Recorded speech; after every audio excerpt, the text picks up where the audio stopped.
as a civil rights lawyer in the South with the Children's Defense Fund, First Lady of Arkansas, and this country's Senator, Secretary of State, it's always been about putting others first. And that's a sharp contrast with Donald Trump. Donald Trump always puts himself first. He built a business career, in the words of one of his own campaign staffers, off the backs of the little guy.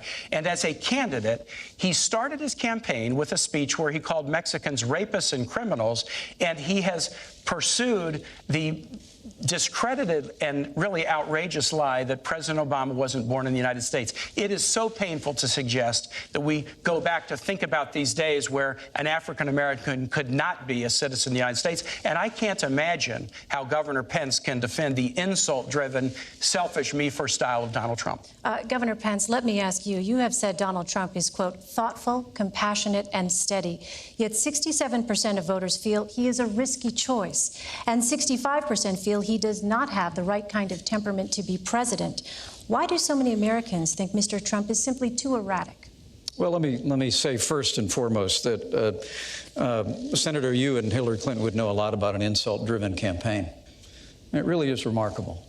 At a time when literally, in the wake of Hillary Clinton's tenure as Secretary of State, where she was the architect of the Obama administration's foreign policy, we see entire portions of the world, particularly the wider Middle East, literally spinning out of control. I mean, the situation we're watching hour by hour in Syria today is a result of the failed foreign policy and the weak foreign policy that Hillary Clinton helped lead in this administration and create. The newly emboldened the aggression of Russia, whether it was in Ukraine or now their heavy-handed approach. Their heavy-handed approach. You both have said Vladimir Putin is a better Gentlemen, we're going to get to Russia president. in just a moment, but I do want to get back to the question. Elaine, thank you, Senator. These guys have praised Vladimir Putin as a great leader. And we will How get can to they that, defend Senator. that? We do have that coming up here. But in the meantime, the questions were Senator, about your running mates. I must have hit a nerve here. Why the because disconnect? At a time of great challenge in the life of this nation, where we've weakened America's place in the world, stifled America's economy, the campaign of Hillary Clinton and Tim Kaine has been an avalanche of insults. Look, to get to your question about trustworthiness, Donald Trump has built a business through hard times and through good times. He's brought an extraordinary business acumen. He's employed tens of thousands of people in this country. And paid a few taxes and lost $1 billion a year. But why the disconnect with your running mates? But there's a reason why people question the trustworthiness of Hillary Clinton, and that's because they're paying attention.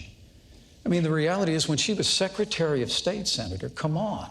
She had a Clinton Foundation accepting contributions from foreign governments. You are Donald Trump's apprentice. Let me talk about this Senator, issue I think I'm still on my time. Well, I think, isn't this a discussion? This is our open discussion. Senator, let's talk about the state of the world.